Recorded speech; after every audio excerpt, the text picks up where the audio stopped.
Maithili media देखनिहार समस्त दर्शक लोकनि के एक बेर फेर से स्वागत आ नमस्कार। दर्शक लोकनि अपना सब एखन लगातार छठ का अगला दिन से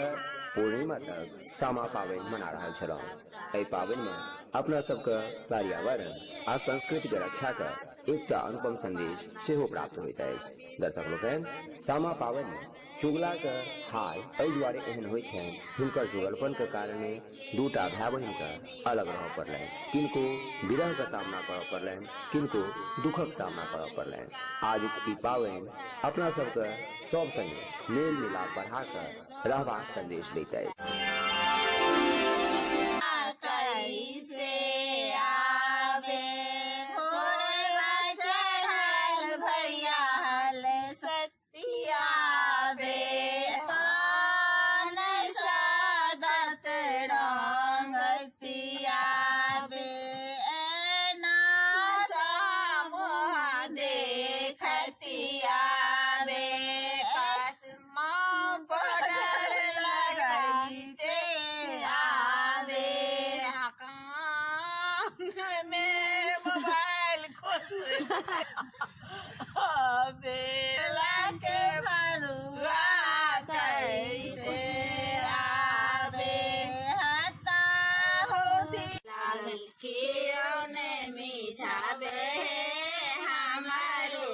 सब भैया काशी से आवे हैं, हाथ में स्वर्णक सट्टा, आँख पियर साड़ी है, हाथ में स्वर्णक सटका, वृंदावन में जावे है,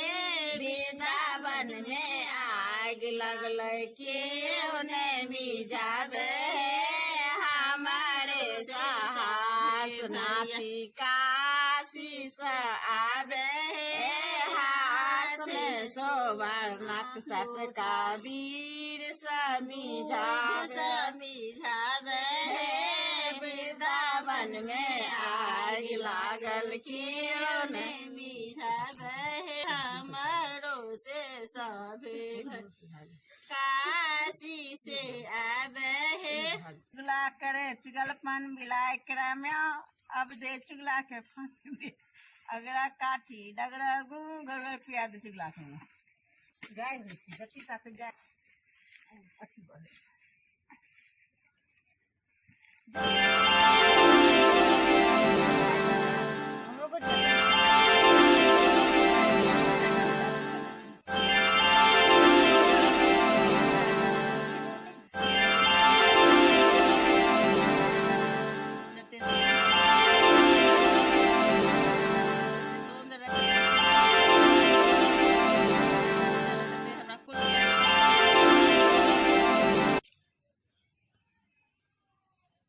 बाड़ी में अंडी चुगला बखो,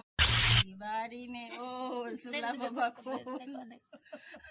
चुगलपन भी लैया करे में